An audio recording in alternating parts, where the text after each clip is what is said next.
आप देख रहे हैं लाइव इंडिया हर पल।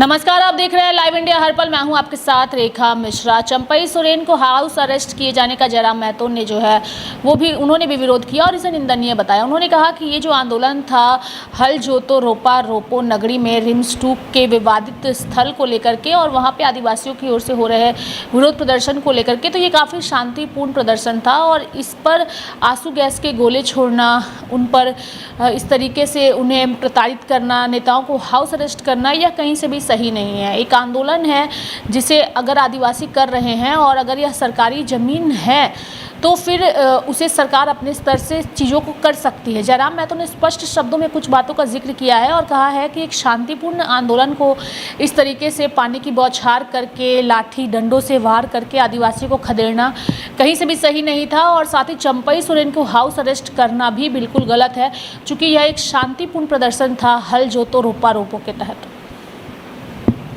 बिल्डिंग को तोड़ने का आंदोलन नहीं था, किसी की चीज को क्षति करने का आंदोलन नहीं था, वो तो हल चलाने का आंदोलन था। तो वो तो एक तरह से गांधी के सत्याग्रह के तर्ज का आंदोलन था। तो मेरे हिसाब से वो आंदोलन करने देना चाहिए था। और सरकार का अगर जमीन है तो 10 साल के बाद भी ले लेती। अगर वहाँ कोई बिल्डिंग होता, उसे गिराने का आह्वान होता, तो आपको लगता कि चलिए वायलेंट इशू हो सकता है। वो क्रिमिनल इशू नहीं था, वो सिविल इशू था। तो मेरे हिसाब से दंड मैंने जिस प्रकार से लाठी का और आंसू गैस का प्रयोग किया गया है वो दुर्भाग्यपूर्ण है। चंपई साहब को भी हाउस अरेस्ट किया गया था। जी, हमने भी सुना कि उनको हाउस अरेस्ट किया गया, लेकिन उसके बावजूद भी काफ़ी भारी संख्या में आदिवासी समाज के लोग वहाँ पर एकत्रित हुए थे और अपनी एकता का परिचय दिए और साथ ही नगरी की ज़मीन को बचाने का उन्होंने संदेश भी दिया है। आप भी पहुँचे थे वहाँ? जी, हम भी पहुँचे थे, लेकिन थोड़ा सा लेट से पहुँचे थे क्योंकि मेरा प्राथमिक कार्यक्रम था, वहाँ के बाद वहाँ पहुँचे थे। बिल्डिंग को तोड़ने का आंदोलन नहीं था, किसी की चीज को क्षति करने का आंदोलन नहीं था, वो तो हल चलाने का आंदोलन था। तो वो तो एक तरह से गांधी के सत्याग्रह के तर्ज का आंदोलन था। तो मेरे हिसाब से वो आंदोलन करने देना चाहिए था।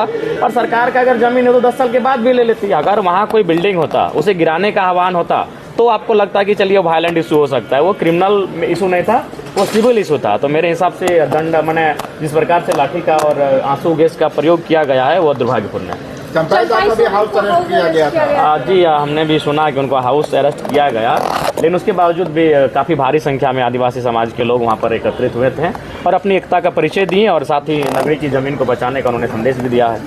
आप भी पहुँचे थे वहाँ? जी, हम भी पहुँचे थे, लेकिन थोड़ा सा लेट से पहुँचे थे क्योंकि मेरा प्राथमिक कार्यक्रम था, वहाँ के बाद वहाँ पहुँचे थे। बिल्डिंग को तोड़ने का आंदोलन नहीं था, किसी की चीज को क्षति करने का आंदोलन नहीं था, वो तो हल चलाने का आंदोलन था। तो वो तो एक तरह से गांधी के सत्याग्रह के तर्ज का आंदोलन था। तो मेरे हिसाब से वो आंदोलन करने देना चाहिए था। और सरकार का अगर जमीन है तो 10 साल के बाद भी ले लेती। अगर वहाँ कोई बिल्डिंग होता, उसे गिराने का आह्वान होता, तो आपको लगता कि चलिए वायलेंट इशू हो सकता है। वो क्रिमिनल इशू नहीं था, वो सिविल इशू था। तो मेरे हिसाब से दंड मैंने जिस प्रकार से लाठी का और आंसू गैस का प्रयोग किया गया है वो दुर्भाग्यपूर्ण है। चंपई साहब को भी हाउस अरेस्ट किया गया था। जी, हमने भी सुना कि उनको हाउस अरेस्ट किया गया, लेकिन उसके बावजूद भी काफ़ी भारी संख्या में आदिवासी समाज के लोग वहाँ पर एकत्रित हुए थे और अपनी एकता का परिचय दिए और साथ ही नगरी की ज़मीन को बचाने का उन्होंने संदेश भी दिया है। आप भी पहुँचे थे वहाँ? जी, हम भी पहुँचे थे, लेकिन थोड़ा सा लेट से पहुँचे थे क्योंकि मेरा प्राथमिक कार्यक्रम था, वहाँ के बाद वहाँ पहुँचे थे। तो आदिवासियों का विरोध प्रदर्शन जो है वो रिम्स 2 के विवादित जमीन को लेकर के लगातार बढ़ता जा रहा है और लगातार वो रिम्स 2 का विरोध कर रहे हैं। देखने वाली बात होगी कि आने वाले दिनों में ये आंदोलन और कितना ज़्यादा उग्र होता है। मेरे साथ फिलहाल अभी के लिए इस खबर में इतना ही। आप देखते रहिए लाइव इंडिया हर पल। नमस्कार।